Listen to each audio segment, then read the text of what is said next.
ساتی دۆزینەوەی تەرمی شلێر فەتحوڵڵای تەمەن 23 ساڵە دوای 30 سەعات لە خنکانی لەلایەن هاوڵاتیەک لە گوندی بەرسرینی سنووری قەزای ڕواندێز دۆزرایەوە. لەلایەن تیمی مەلەوانی بەرگری شارستانی سۆرانیش تەرمەکەی دەرهێنرا و ڕەوانەی پزیشکی دادی سۆران کرا. لە ماوەی 30 سەعات بە درێژایی 15 کیلۆمەتر بە سەدان کەس لەسەر ڕووبار دابەش بوون و چاودێری شەپۆڵەکانیان دەکرد ئاخۆکەی تەرمی شلێر دەربکەوێت.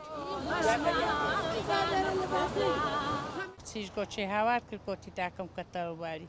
ئەگەغاوێ بارمدا داچی لە ساوێەوەی زلچێ من دای خۆی شش بوون دموەڵە هەندی معاولەی کردە سپێن تەپلچکە چی نەگەیی هەندی هاوارم کردە نەمگەیت شەپۆلێ لێدا بەدە خۆ دەستی لەوە بەریدا تۆ دەستە پرچکە چی بکرد شەپۆلێ لێدا هینایەوە بەرەی سوپاسی ئەو خەڵکانەکەم ئەو برادرانە ئەو دۆستانەکە بە خەمخۆری ئێمە بووینە تا ئێستا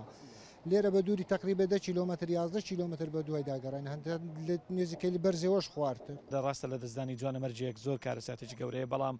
ڕۆڵی دەستگاکانی حکوومەت ڕۆڵی تیمەکانی حکوومەت لە بەدواداگەڕان لە دۆزینەوەی تەرمەکەی لە خەمی گەورەی بنەماڵەکەی کەم کردوێتەوە دیارەوە لە ناوچەکە بۆتە کەلتور بۆتە دابوونەریت لە خەمی یەکتر بەشداریەکەن ئەو بەشدارە گەورەی خەڵک لە خەمی یەکدی هۆکارێکە بۆی خەمە گەورەکە لە گیانی لە دەستچوون لە گیانی کەسوکارەکەی کەم ئەکاتەوە. بەرگری شارستانی سۆرانیش لە ڕێگای سێ تیمی بنکەکانی ڕواندز و سۆران و تیمێکی مەلەوانی لە گەڕان و پشکنینەکانیان بەردەوامیان هەبوو. دووەمین ڕۆژە بە هاوکاری لەگەر برانی پۆلیسی هاتوچۆ کە ئێستا ئەوانش لەگەرەمەنە لەگەر برانی پۆلیس و خەڵکی ناوچەکە خزم و کەسوکاری با بڵێن خالی خۆش بوو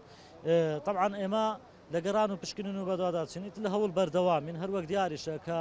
ڕووبارەکە لێژی و لێلی و قوڵایی زۆرە. دوای پشکنینی تەرمی شلێر ڕادستی کەسوکاری کرایەوە لە ناحیەی خەلیفان ڕێکارە ئاینیەکانی بۆ ئەنجام درا و لە ئێوارەیەکی درەنگ لە زێدی خۆی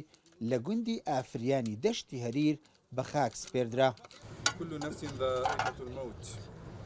بەرێ لە دوینەوە ئەمە ژمارەی زۆر لەسەر ڕووباری بووین ئەو خزمان هەموو دەگەرم ڕاوەستا بوون مەمنونی ئەو خزمانەوە ئەزیەتێکی زۆریان دیتە ئەو خەڵکە هەر هەموو دەگەرم لەسەر ڕووباری بوو جەماعەتێکی زۆر بوو. شلێر فەتحوڵڵا یەکەم حاڵەتی خنکانە